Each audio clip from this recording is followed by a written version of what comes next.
Chegada, pois, a tarde daquele dia, o primeiro da semana,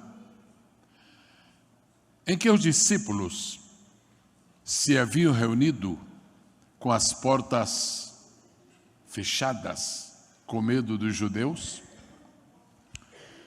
apresentou-se Jesus no meio deles. No meio deles.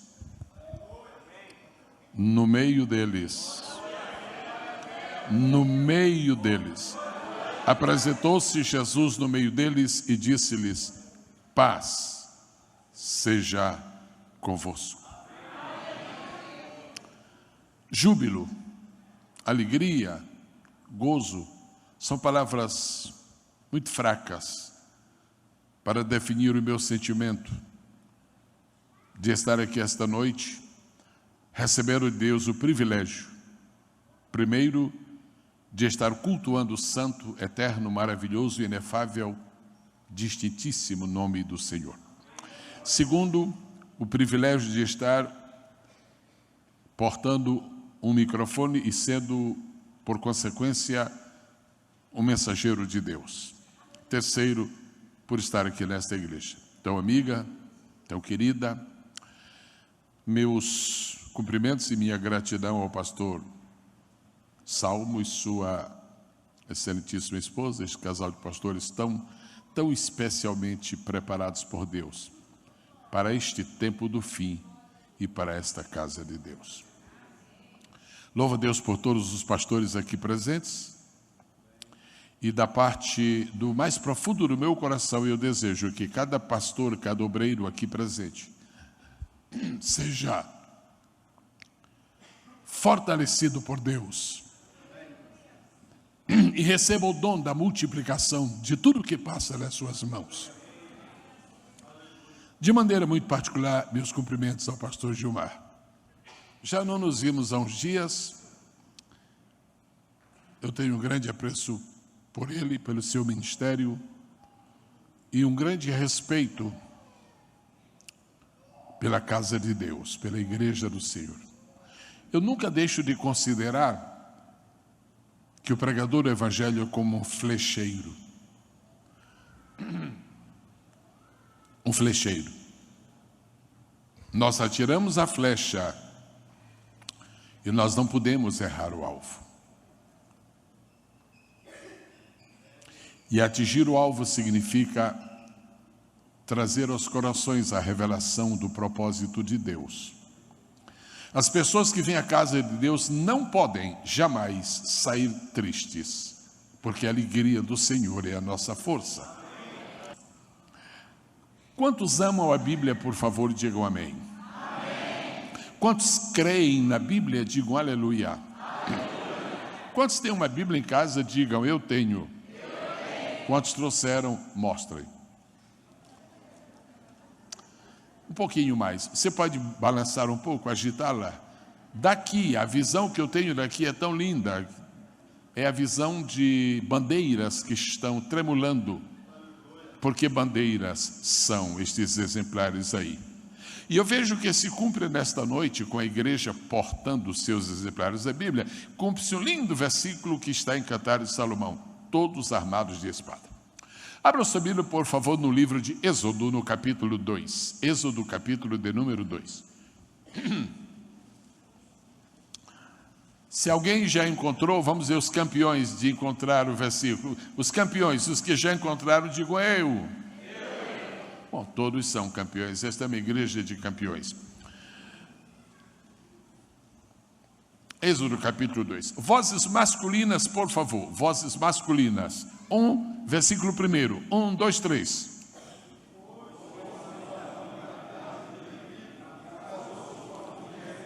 Vozes femininas, verso 2.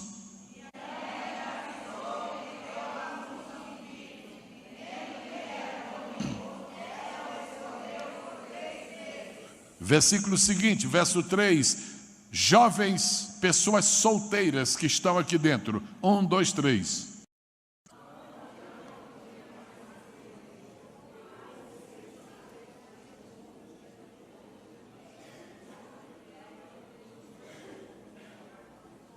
Os jovens foram aí para os colégios para fazer faculdade, mas ficou aqui uma seleção de ouro. Muito bem.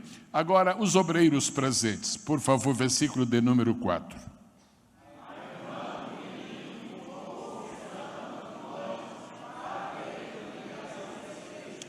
Como a história é muito conhecida da igreja, para não alongar, eu quero pedir que todo o povo de Deus leia o versículo com o qual se encerra esta leitura. Versículo de número 8.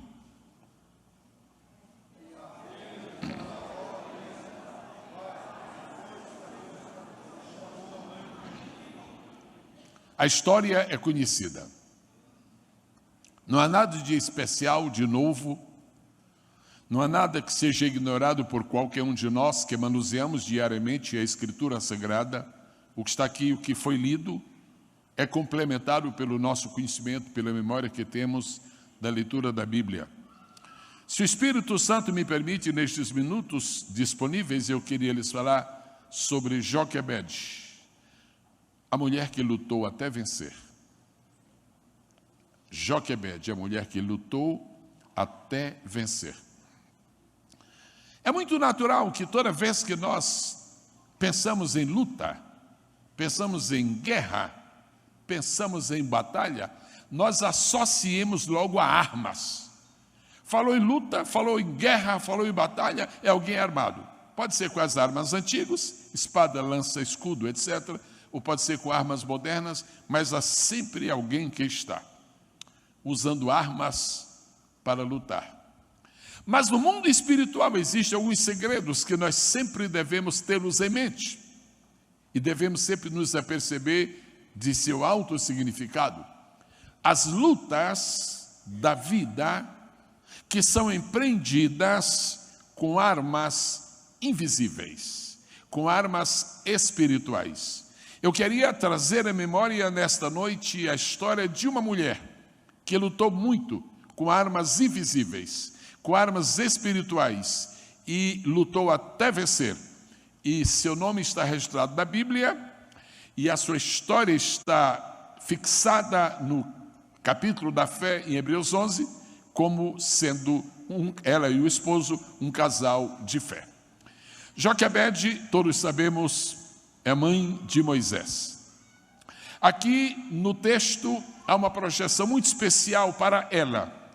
O nome do marido, Arão, aparece em outros lugares, aparece no próprio livro de Êxodo, no capítulo 6, aparece no livro de Números, mas não é um nome de muito destaque. O destaque mesmo é com Joquebede. Como pano de fundo, eu queria recordar esta noite que esta guerreira de Deus, esta Joquebede, lutou com as armas invisíveis, espirituais, sobrenaturais, incomuns.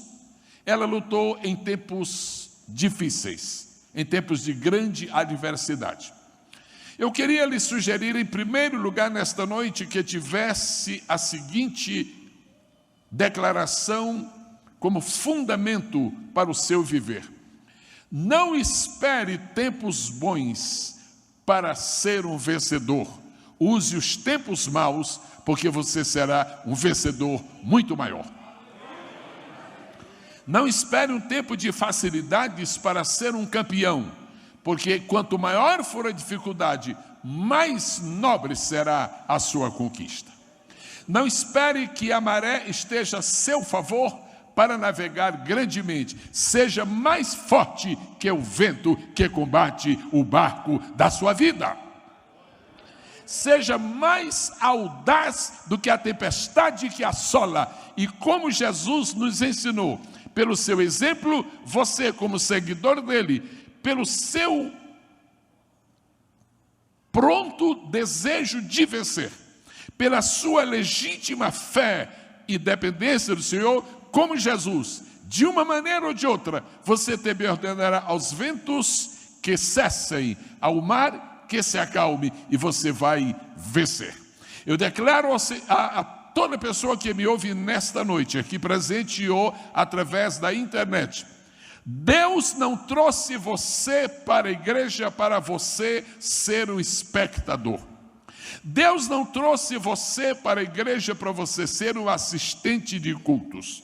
Deus trouxe você para a igreja, que é um exército, para você ser um soldado, e Deus está trabalhando para fazer de você um campeão. E campeão é aquele que luta até vencer.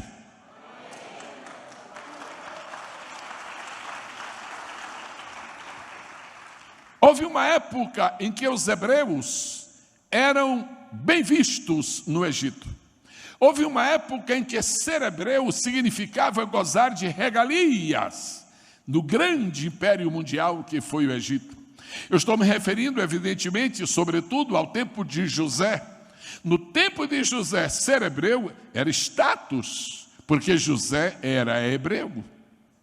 No tempo de José, os hebreus tinham privilégios em toda a terra do Egito e muito mais particularmente na região nordeste, onde eles se estabeleceram a partir de Gósen.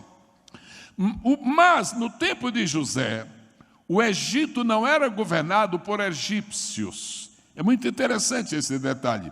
O Egito não era governado por pessoas que fossem nativas do império. O Egito era governado por reis Hyksos, que vieram de outro povo, e por causa disto, os egípcios não tinham uma plena satisfação. Eles esperavam o tempo em que pudessem expulsar aquelas pessoas que sobre eles lideravam, para sentir então o gosto, o prazer, a delícia de ter um rei que era nativo. Mais ou menos 2, 3, 4 gerações depois de José, as coisas começaram a mudar. E os Hyksos foram expulsos do Egito. E então começou uma dinastia literalmente egípcia. E a expressão bíblica é assim: levantou-se um rei que não conhecia José. E como os hebreus também não eram nativos do Egito, os hebreus começaram a ser mal vistos porque eram estranhos. E nenhuma nação gosta que os estranhos tenham alguma primazia sobre essa nação, sobre esse povo. E daí resulta que os judeus se tornaram escravos no Egito. Só que esses judeus que vieram a se tornar escravos, eles eram o povo de Deus.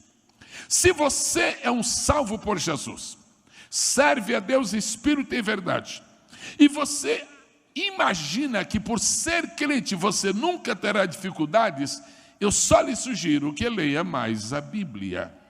Se você pensa que porque você é filho de Deus, sempre as coisas estarão favoráveis, acho melhor você ler um pouco mais a história dos homens e mulheres de Deus da Bíblia.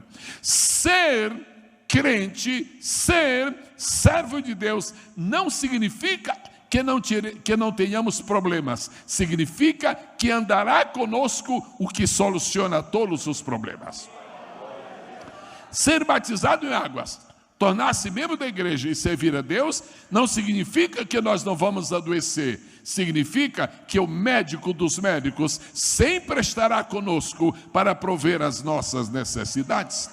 Ser filho de Deus não significa que nós não vamos encontrar inimigos, mas significa que quem está conosco é maior e mais poderoso do que todos os nossos inimigos.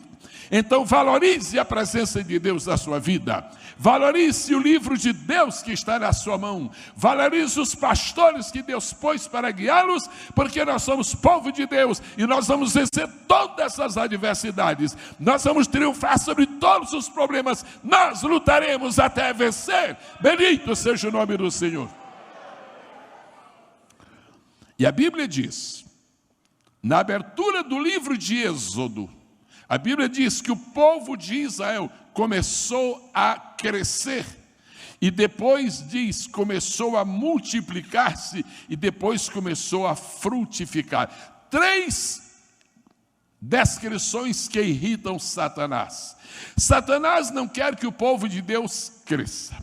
Satanás não quer que o povo de Deus se multiplique, e Satanás não quer que o povo de Deus frutifique, pois é exatamente o plano de Deus para nós. Cada vez mais nós vamos crescer, cada vez mais vamos multiplicar, e cada vez mais vamos frutificar para a glória de Deus. Se você crê nisto de todo o seu coração, como diz a Escritura, por que você não diz um lindo amém? E no livro de Êxodo, mais de 3 séculos depois do fim do livro de Gênesis, Gênesis termina com José morrendo. O último capítulo, o último versículo de Gênesis diz que embalsamaram José e ele foi posto num caixão no Egito. Em seguida, no próximo capítulo, esse do capítulo 1, diz que os filhos de Israel se multiplicaram. Mas a Escritura diz, na abertura de Êxodo, que quando Israel chegou no Egito, eram 70 vidas, 70 pessoas, 70 almas, depende da versão que você tenha, vidas, almas ou pessoas, eram 70, e agora eram milhares. O poder de fazer crescer está nas mãos de Deus. O poder de fazer crescer está nas mãos de Deus. O poder de fazer crescer permanece nas mãos de Deus. Paulo disse, eu plantei, qualquer um de nós pode plantar. Paulo disse, Apolo regou, qualquer Apolo que apareça em nosso meio pode regar. Mas Paulo diz agora, crescimento é só Deus, é só Deus, é só Deus, é só Deus. Quando eu penso na quantidade magnífica de servos do Senhor que há nesta cidade de Goiânia, é impressionante, todo lugar que se vai. Cheguei ontem no hotel, pastor, fomos no restaurante, pastor, estava na rua, que é isso, todo mundo aqui acredita? Não, é que quem faz crescer está trabalhando, quem faz crescer está atuando, a bênção do Senhor. Mas quando cresce a benção, também crescem os problemas. Quando cresce o povo, também crescem as adversidades. Disseram-me um dia que existem em algum lugar do mundo, não me lembro bem em qual país, uns pastores que o estilo deles é: não quero igreja grande, porque igreja grande significa grandes problemas. Se você não quer grandes vitórias, não enfrente grandes problemas. Mas se você não enfrentar grandes problemas, você vai pertencer ao PM, ao partido da mediocridade, quando você podia pertencer ao PH, que é o partido dos heróis. Deus levantou você, não para ser um crente medíocre, mas para ser um crente herói. Se você recebe isto, diga, eu recebo. Daqui a pouco, os egípcios começaram a se preocupar. Olha, tem muito hebreu aqui. Tem muito hebreu aqui. E a razão principal porque os egípcios começaram a se preocupar é porque você olha o mapa do Egito, na região nordeste está Gósen, na fronteira do Egito. Sabe o que foi que as autoridades começaram a pôr na sua própria mente? Esse povo está aí na fronteira. Se vier um exército inimigo de outro país para atacar o Egito, eles vão se aliar aos inimigos e vão combater contra nós, e algo perigoso. O diabo sempre tem uma armadilha, sempre tem uma invencionice, sempre tem um ponto de vista para deturpar as coisas e fazer com que nós sejamos mal vistos pelo mundo. E esta foi exatamente a realidade. E os hebreus crescendo e crescendo, e as autoridades egípcias, não pode, vamos dar um jeito. Um dia, então o rei resolveu, é o seguinte: as parteiras, eu quero uma reunião com as parteiras. E reuniu-se com as parteiras, daqui para frente, vocês quando atenderem as senhoras grávidas parturientes das hebreias, por favor, se for menino, matem, se for menina, pode deixar viver. Ok, mas não deu certo a estratégia. Foi nesse tempo que nasceu Arão. As parteiras disseram, olha, essas hebreias são muito vivas, são muito espertas, e quando nós chegamos já nasceu, como é que nós vamos matar? Como é que nós vamos tentar abortar? Ok. Poucos anos depois, 3 anos depois, um novo decreto. Agora é o seguinte, nasceu, se for menina, pode viver, que é para crescer, que é para casar com os egípcios e perder a identidade. Agora, se for menino, joga no rio Nilo. Foi nesse ambiente que apareceu uma mulher, Joquebede. Se você está vivendo cercado de problemas, deixa eu lhe dar uma boa notícia. Deus tem algum plano para você. Se você está enfrentando uma porção de adversidades, pastor, olhe por mim, porque eu tenho inimigo na direita, na esquerda, por trás. E digo, mas dá uma olhadinha, você tem inimigo embaixo? Tenho. Tem na frente? Tenho. Tem atrás? Tenho. Tem na direita? Tenho. Tem na esquerda? Tenho. E para cima? Não, para cima não tem. Então, o amigo que está em cima destrói todos os inimigos que estão ao redor. Bendito seja o nome do Senhor. E neste ambiente nasceu Joquebede. Joquebede engravidou. E chegou o dia de Joquebede dar à luz. E quando nasce, a pergunta capital, é menino ou é menina? Ele disse, era um menino. E tem uma coisa, Joquebede, é lindo demais, é lindo demais. Quando disseram para Joquebede que o menino era lindo, o coração dela... É normal que uma mãe considere o seu filho bonito, mas há meninos que ainda são mais bonitos do que os bonitos. E aquele menino, a Bíblia diz, ele era formoso. Quando disseram que era formoso, o coração piedoso, o coração crente daquela mãe disse, esse menino, se ele é bonito acima da conta, foi Deus que o fez bonito. E se Deus o fez bonito, ela pensou mais ou menos assim, tudo que Deus faz muito bonito, ele tem um propósito muito grande. Ele tem, meu filho vai ser alguém, meu filho vai ser alguém, meu filho vai ser alguém. Se você quer lutar até vencer, sempre creia que o que está na sua mão vai triunfar. Sempre creia que o que está na sua mão vai triunfar, porque Deus o fará triunfar. E a Bíblia diz que Joquebede criou o seu filho em casa por 3 meses. Ela alimentava tão bem o Moisés, ela cuidava dele tão pacientemente, tão heroicamente, que o menino nem chorava. Não é fácil passar 3 meses com o menino e ele não chorar, para não espantar a vizinhança, para não chamar a atenção, para os guardas lá fora não ouvirem alguma coisa especial. Eu penso que já é o tempo, já é o momento nesta mensagem de você entender a aplicação da mensagem. Falar sobre o passado é bonito até uma certa altura. Se você não entra na mensagem, não adianta a mensagem entrar em você. O efeito real de uma mensagem é duplo. Ela vai entrando em nós, mas nós vamos entrando na história também. E eu quero que você esteja vendo agora Joquebede. Sabe por quê? Porque Joquebede pode significar, em primeiro lugar, a igreja do Senhor Jesus. Joquebede é um símbolo da igreja. Em segundo lugar, Joquebede é o símbolo também das famílias que estão na igreja. Cada família que está na igreja é uma Joquebede. E em terceiro e último lugar, apertando o cerco, Joquebede representa qualquer um de nós que estamos aqui esta noite. Agora, se Joquebede venceu, você vai vencer. Se Joquebede venceu, nós vamos vencer. Se Joquebede venceu, nós vamos seguir no mesmo caminho. A Bíblia diz que Joquebede guardou o seu filho por 3 meses. Agora eu vou pensar em Joquebede como sendo representante da igreja.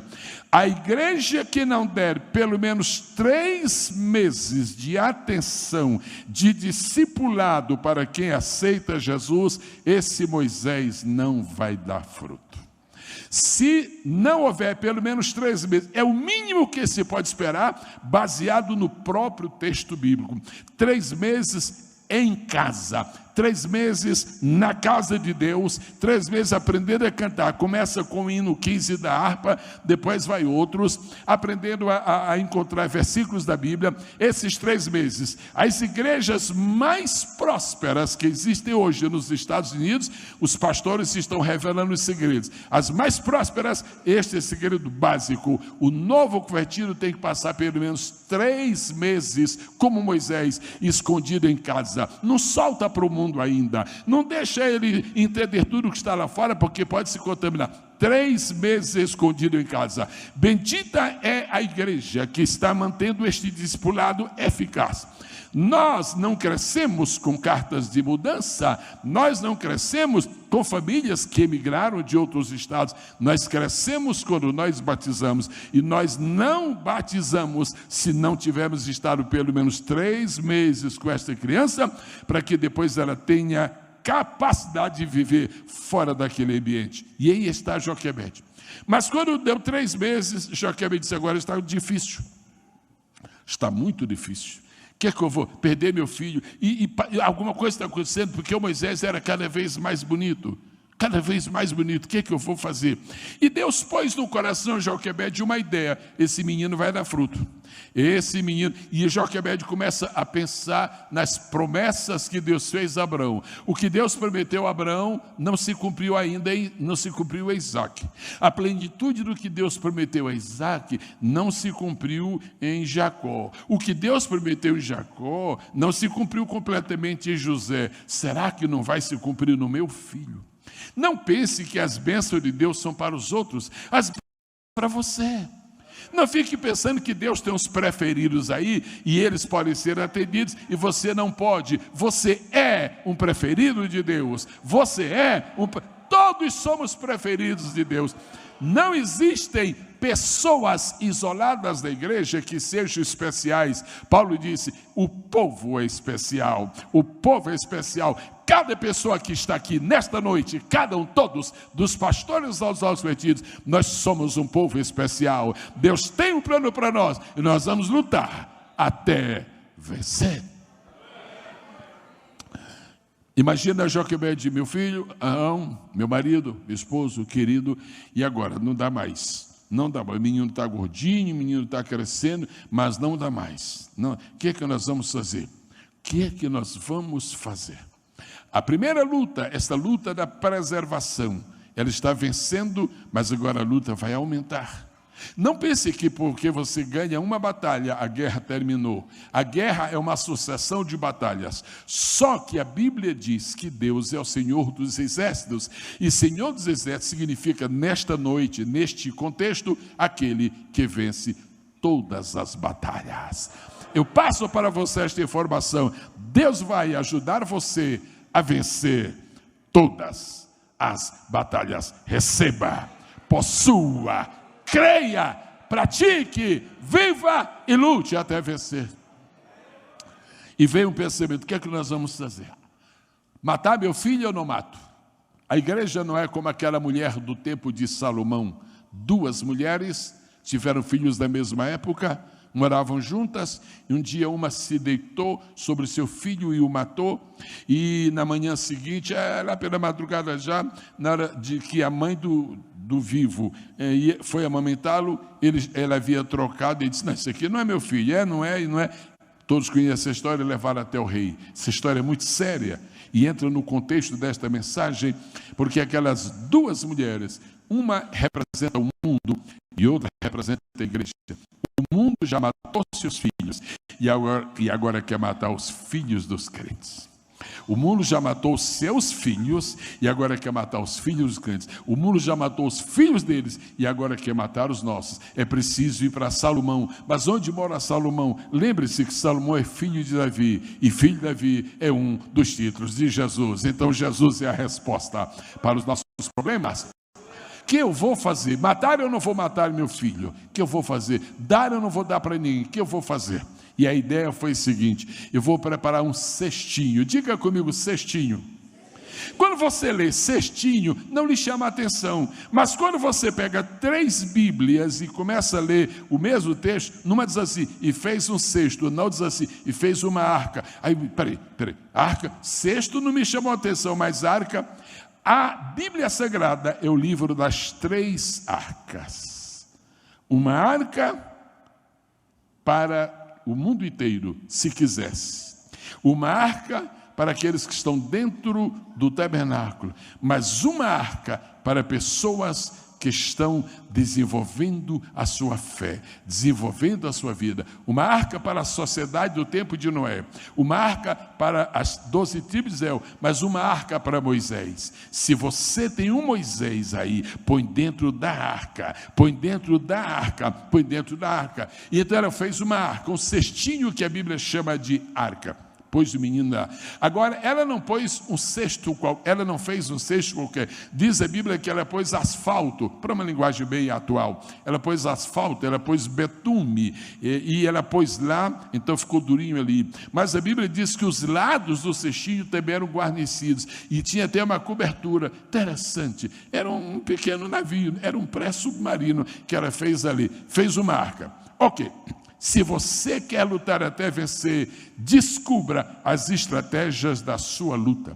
Há muitas pessoas que têm fé, há muitas pessoas que têm perseverança, mas não têm estratégias, não têm sabedoria para definir aquilo que tem que fazer. A Bíblia diz: se algum de vós tem falta de sabedoria, peça a Deus, que a todos dará liberalmente. Você não tem que copiar o que seu irmão fez, você não tem que copiar o que o seu parente fez. Você tem direito de pedir a Deus a direção para a sua vida, porque cada um de nós é um filho e Ele é pai de cada um de nós separadamente. Bendito seja Deus. Fazia uma arca. E imagina, para que esta arca? Esta arca eu vou pôr o meu filho no rio Nilo. No rio, olha aqui. Há coisas que os crentes fazem e que não são explicáveis, até que nós temos o plano de Deus. O imperador do Egito tinha dito: se for menino, joga no rio. Agora, se for menina, deixa vivo. A mãe de Moisés pega o menino e põe no rio. Só que nós vamos entender os verbos. O faraó disse: joga no rio. A igreja fala: joga no rio. Agora, o Moisés não é para jogar no rio, é para pôr dentro de uma arca, e a arca que está no rio, não é o Moisés que está no rio, é a arca que está no rio. Os colégios onde nossos filhos estudam são os mesmos colégios onde os filhos dos pecadores estudam, só que eles estão no Nilo e os nossos estão na arca. Quantos podem entender isto?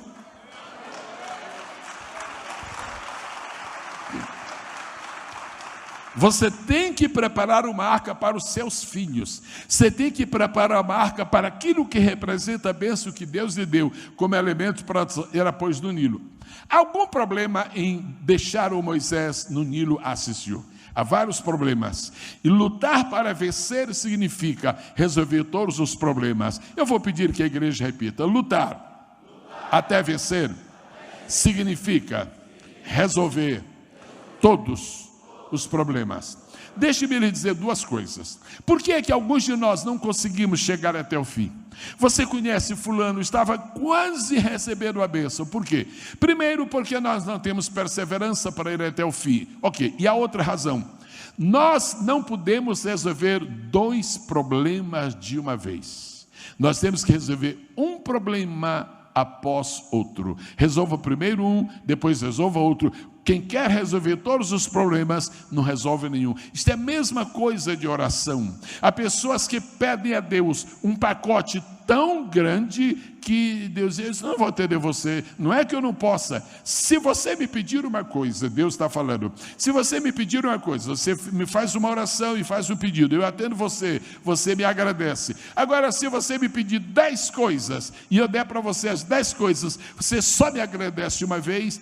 É por isso que é bom fazer uma oração pedindo cada coisa por sua vez. Por isso que Davi disse: uma coisa pedi ao Senhor. Ô Davi, você não tem muita coisa para pedir? Ih, meu caderno está cheio. Por que você vai pedir só uma? Meu filho, uma coisa é pedir ao Senhor, quer dizer, uma coisa de cada vez. Uma coisa de cada vez. Então é assim: eu peço, Deus me dá, eu agradeço. Eu peço, Deus me dá, eu agradeço. Porque o grande problema é que nós pedimos uma vez, agradecemos uma. Pedimos 10 coisas e agradecemos uma também. Não resolva os seus problemas todos de uma vez. Resolva um por um. E ela foi resolvendo um problema. Quais são os problemas do Nilo? Primeiro, O Nilo tem uma correnteza. O senhor sabe que o Nilo é dos rios navegáveis neste mundo, é o mais longo. Meu Deus, o Nilo, literalmente milhares de quilômetros. Bom, se você puser o seu Moisés no Nilo, mas você puser no lugar errado, você pode perdê-lo para sempre, porque a correnteza do Nilo pode levar o seu Moisés. O seu Moisés agora é aquilo que você imagina que seja. Você que decide o que é o seu Moisés. Ouça-me bem. Os navios estão indo no Nilo. Os crocodilos estão no Nilo. E o Moisés também está no Nilo. E como é que o mundo é o mesmo, irmãos? O mundo é o mesmo mundo, a mesma Goiânia que tem templos evangélicos como este, tão aprazível. Esta mesma Goiânia está cheia de boates. Esta mesma Goiânia também tem pontos de venda de drogas, etc. O Nilo é o mesmo. Portanto, meu irmão, receba de Deus hoje sabedoria para saber que parte do Nilo você vai pôr o seu Moisés. Receba de Deus esta noite, até mesmo invocação. Uma família, um casal tem um filho na adolescência, e ao invés de os pais orientarem o filho, meu filho, essa carreira é boa, porque você sabe o melhor lugar do Nilo, e o seu filho não sabe, Agora, não, a psicologia moderna está dizendo, não opine nada para o seu filho, deixe ele escolher sozinho. Aí ele escolhe o lugar do Nilo, que é aquele que leva na correnteza. Esta noite, eu estou trazendo Deus um apelo. Não deixe seus filhos irem na correnteza do Nilo. Põe algum lugar em que eles fiquem, que podem ser observados por Miriam. Põe algum lugar onde eles fiquem e possam esperar, porque a princesa vai se lavar no Nilo daqui a pouco. Se ele encontrar Moisés, o Moisés vai ser salvo. Quantos estão entendendo a palavra e podem glorificar esta noite ao Senhor? Primeiro problema, o problema da correnteza. Todo mundo falando, primeiro problema, o problema da correnteza. Não deixe seus filhos irem na correnteza. Não deixe seus problemas se misturarem com a correnteza. Segure os seus problemas. Não deixe eles se dissiparem. Sabe por quê? Por você mesmo. Porque você pode apressá-los a Deus. Deus é que vai atuar na sua vida. Segundo grande problema do Nilo, o problema dos crocodilos.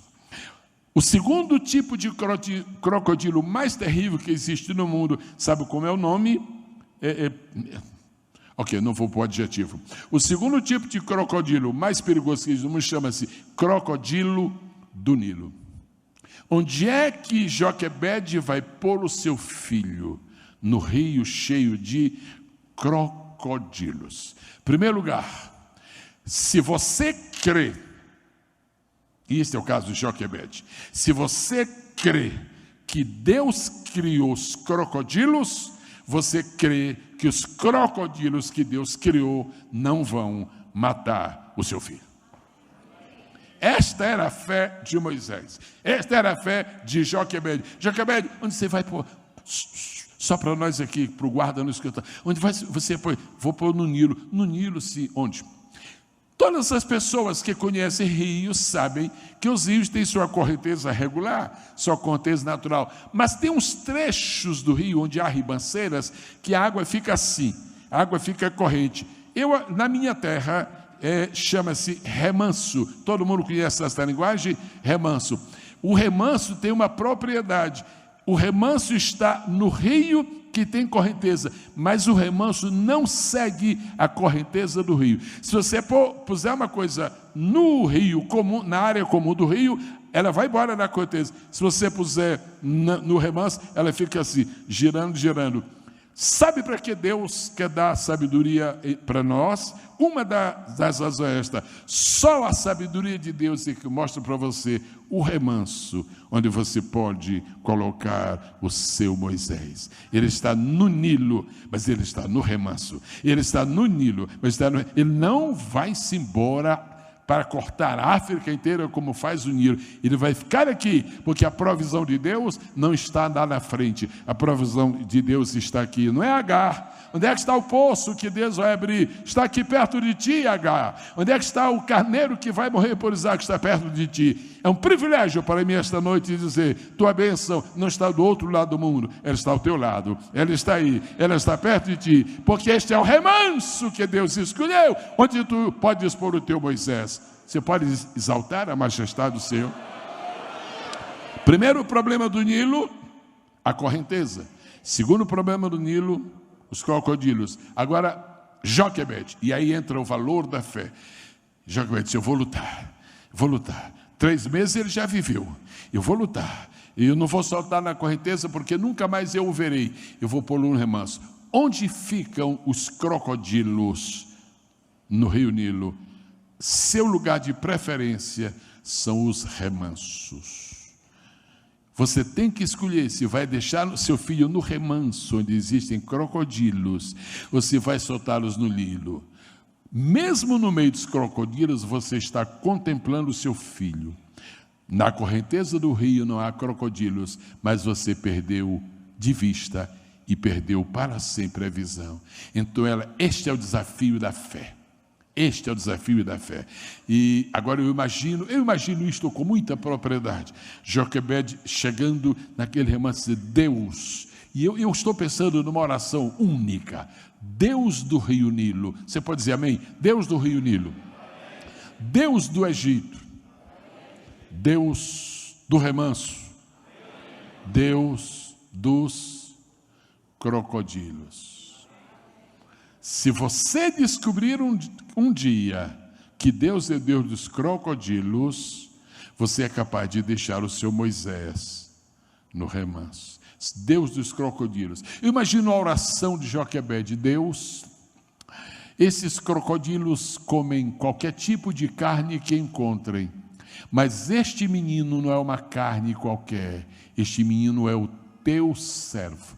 É filho do teu servo. Eu vou te pedir uma coisa: tu que transforma todas as coisas, transforma esses crocodilos carnívoros em guardas da arca do meu filho.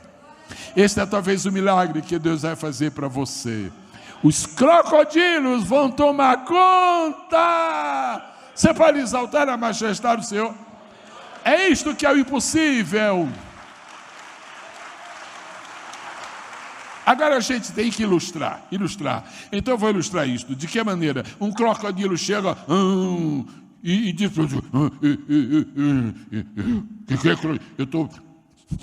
eu estou farejando. O quê? Dentro desse negócio aqui tem alguém, tem carne, e eu vou comer. Não coma. Por quê? Porque eu sou chefe da guarda. Que guarda? Nós estamos tomando conta. Isso aqui, esse menino pertence ao Deus que nos criou. Acredite no impossível. Só se luta até vencer quando se crê no impossível. Só se luta até vencer quando se crê no impossível. Só se luta até vencer quando se crê no impossível. Se tudo que você faz é planejado, se tudo que você faz é teórico, se tudo que você faz é baseado em equações da matemática, se tudo que você faz é baseado em declarações dos filósofos, você não vai vencer. Agora, se você caminha com seus pés, mas crê que Deus abre o mar com as mãos dele, vai em frente, vai em frente, vai em frente, vai em frente. As mãos de Deus fazem o que seus pés não fazem. Aplauda ao Senhor agora.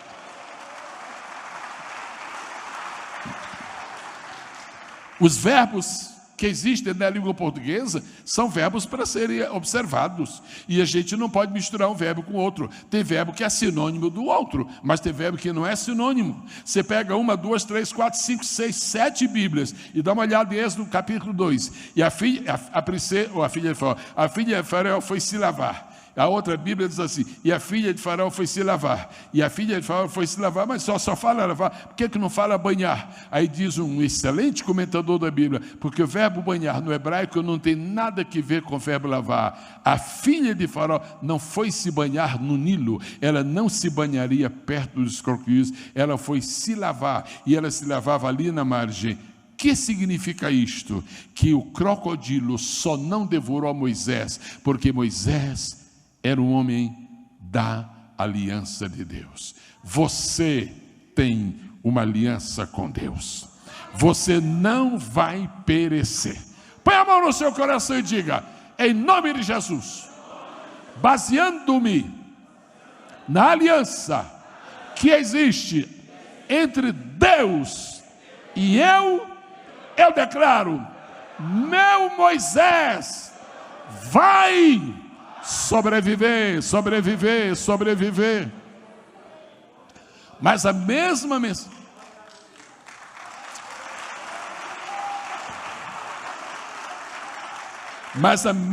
mensagem, que ilustra os crocodilos transformados por Deus, a mesma mensagem lhe chama a atenção para outro aspecto. Crocodilo é crocodilo. E eu quero lhe pedir uma coisa em nome de Jesus: não deixe seu filho em casa nem um domingo do ano. Traga para a escola dominical, porque na escola dominical eles recebem alimento de Deus. No colégio onde eles estudam, os professores podem ser crocodilos. Onde é que estão os crocodilos hoje? Os crocodilos hoje estão no poder público. Hoje é um dia triste para a história do Brasil. Hoje é o dia 29 de novembro, dia triste. Hoje desfilaram no plenário da Comissão de Constituição e Justiça e no plenário do Senado Federal desfilaram, pastor Gilmar, 5 propostas miseráveis contra a sociedade brasileira. 5 propostas. Eu não sei o resultado, eu não acompanhei isto, eu só sabia que ia acontecer. O poder público, as mais altas autoridades da República se transformaram em crocodilos. As leis que estão sendo feitas nos parlamentos deste mundo, e particularmente no parlamento brasileiro, se transformaram em leis de crocodilo. As aulas que seu filho está recebendo na escola estão fugindo do conteúdo básico que deveria ser e estão agora se transformando em garras de crocodilo. Crocodilo não tem dentes, ele tem umas garras assim, e eles não mastigam. Crocodilo não mastiga, crocodilo engole. O que está acontecendo no Brasil é que essas leis perversas, essas mutações, nem mastigam, só engolem. Nós estamos sendo literalmente conquistados por essas leis de crocodilo para sermos absorvidos. Só resta uma coisa: é ver o espírito de Joquebede e dizer: Deus, transforma os crocodilos. Eu venho lhe pedir esta noite, para esposo e esposa na sua casa, orarem a Deus, dizer: Deus, meu filho vai segunda-feira para a escola. Eu te peço, não deixes que os crocodilos matem a fé que está no coração dos meus filhos. Não deixe. Se você estudar um pouquinho sobre crocodilos, eles comem tudo, irmão, tudo. Quando não tem nada para comer, eles comem peixe, mas é o que eles menos gostam. Eles comem tudo. E tem uns tão brabos, tão ferozes, que eles enfrentam até elefantes. Geralmente eles perdem a questão. É o único animal que eles não aguentam, mas enfrentam tudo. Nós estamos numa hora muito crítica para esta querida nação brasileira. Esta nação está sendo possuída por um espírito imundo de crocodilos que querem destruir a família, que querem destruir a sociedade, que querem destruir a igreja. Tudo que está pela frente e que é útil, que é importante, que é sólido, eles querem destruir. Será que nós vamos perder esta guerra? Eu me preparo para concluir agora lhe dizendo uma coisa: independentemente de todas as circunstâncias adversas, eu quero deixar uma palavra com cada pessoa que vê esta noite. Lute, não é até desistir. Lute, não é até morrer. Lute até vencer.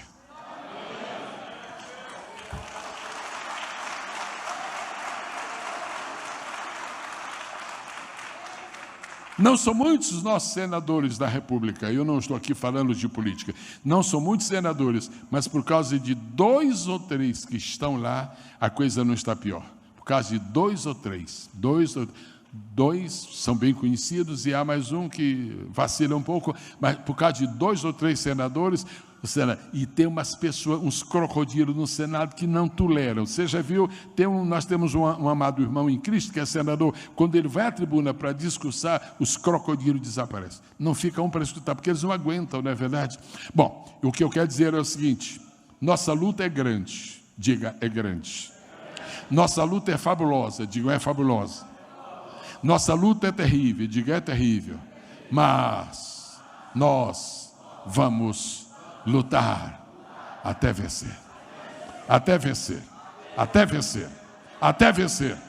Quero esta noite dizer que uma coisa que o Espírito Santo está fazendo agora, ele está fazendo exatamente agora, ele está distribuindo agora unção de vitória com o povo que está aqui esta noite. Você é Joquebede. Isso que você possui é Moisés. Em nome de Jesus eu digo, seu Moisés vai sobreviver. Seu Moisés vai sobreviver. Seu Moisés vai. Você é que disse agora o que é que representa o seu Moisés. Eu falo rapidamente nesse finalzinho. Pastores, talvez o seu Moisés seja o seu ministério. Não deixe o seu ministério ser afetado pelos crocodilos. Pregador, cuidado. Sabe qual é o crocodilo que persegue o pregador? É o crocodilo da heresia. Chegar num púlpito sagrado e pregar uma heresia, isso é coisa de crocodilo. Então pregadores têm Moisés, e pastores têm Moisés, famílias têm Moisés, cada um de nós tem o seu Moisés. Um dia o nosso Moisés vai subir o Monte Horebe, e quando ele estiver lá em cima, a sarça vai arder, e quando a sarça arder, o anjo do Senhor vai aparecer e vai dizer: agora chegou o tempo da libertação de Israel. Vocês lutaram até vencer. Vocês lutaram até vencer. Vocês lutaram até vencer.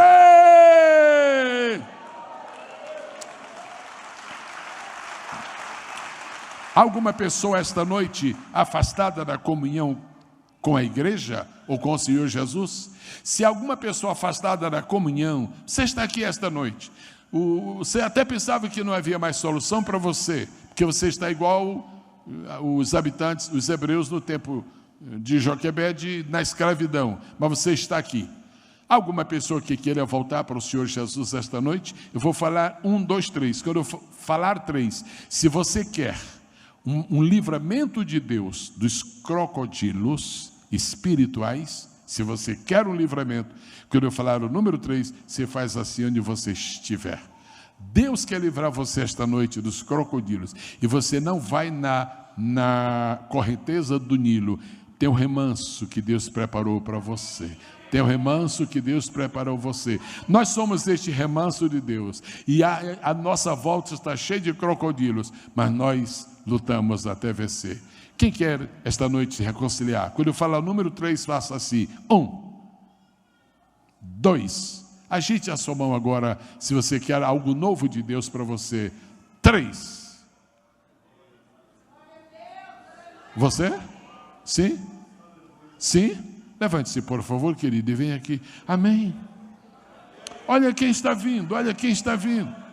Olha quem está vindo, repare só. Meu filho, você entendeu o que você ouviu? Você não vai, os crocodilos não vão pegar você, não mesmo. Deus vai te livrar dos crocodilos. Pois eu vou fazer uma declaração de fé agora. Se tu não temos os crocodilos, Deus diz que tu és o novo Moisés.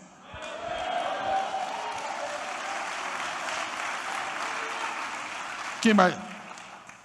Amém. Seja bem-vinda para o lugar de proteção. Seja bem-vinda para o momento de comunhão. Seja bem-vinda para lutar até vencer. Deus a todos abençoe no nome maravilhoso do Senhor Jesus. Um minutinho que o pastor vai se dirigir a vocês e ele vai orar. E os crocodilos, meu filho, nunca destruirão você. Já pensou se eu tivesse vindo aqui esta noite por causa deste adolescente, eu me darei por satisfeito. Deus seja louvado por todas essas coisas, desde agora e para sempre. O pastor está subindo para falar com vocês.